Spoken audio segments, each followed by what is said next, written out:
దీని మీద అవగాహన ఉంటుంది కాబట్టి దీనికి ఎడిట్ అవ్వడానికి ఇష్టపడుతూ డ్రైవ్ చేస్తారు. కానీ స్టూడెంట్స్ స్ట్రెస్ ఫీల్ అవ్వడం, దాంట్లో ఎవరో ఒకళ్ళు దగ్గరలో ఉండి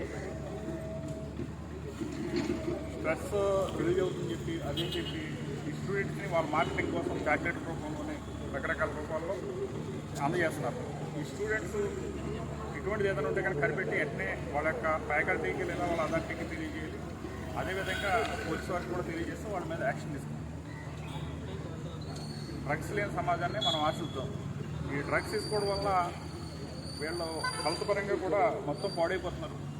కొంతమంది దీన్ని బిజినెస్గా కూడా, కొంతమంది స్టూడెంట్స్ దీన్ని బిజినెస్గా తీసుకోవడం ఇటువంటివి కూడా చేస్తున్నారు. దీనివల్ల ఏంటంటే మిగతా స్టూడెంట్స్కి దీనివల్ల ఏదో లాభం వస్తుంది అనేది మిగతా స్టూడెంట్స్ పాడు చేయడం, లేదా వాళ్ళని దీనికి బానిస చేయడం, లేదా ఎవరైనా బాగా చదువుతున్న ఒక మంచి స్టూడెంట్స్ మెరిట్ స్టూడెంట్ ఉంటే కనుక అతన్ని పాడు చేయడానికి కూడా కొంతమంది డ్రగ్స్ నేర్పడం జరుగుతుంది. సో ఇటువంటి విషయాల్లో కాలేజీ యాజమాన్యం వారు, మన విజయ కాలేజ్ ఆఫ్ ఫార్మసీ వారు దీనికి ముందుకు వచ్చి ఈరోజు యాంటీ డ్రగ్ డే అని ఈ కార్యక్రమాన్ని నిర్వహిస్తున్నందుకు వాళ్ళని ప్రత్యేకంగా అభినందిస్తున్నాను.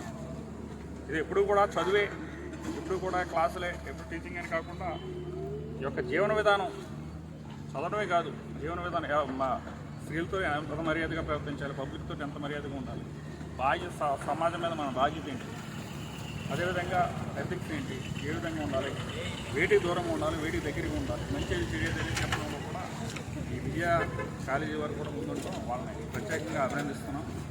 అదేవిధంగా ఈ స్టూడెంట్స్ అందరూ కూడా వాళ్ళ యొక్క గోల్ని ఫిక్స్ చేసుకుని దాని ప్రకారం పనిచేయాలని, చదువుకోవాలని, ఇటువంటి డ్రగ్స్ లేదా మాదక ద్రవ్యాలు, మత్తు పానీయాలకి దూరంగా ఉండాలని, వాళ్ళ జీవితంలో వాళ్ళ అనుకున్నది సాధించాలని కోరుకుంటూ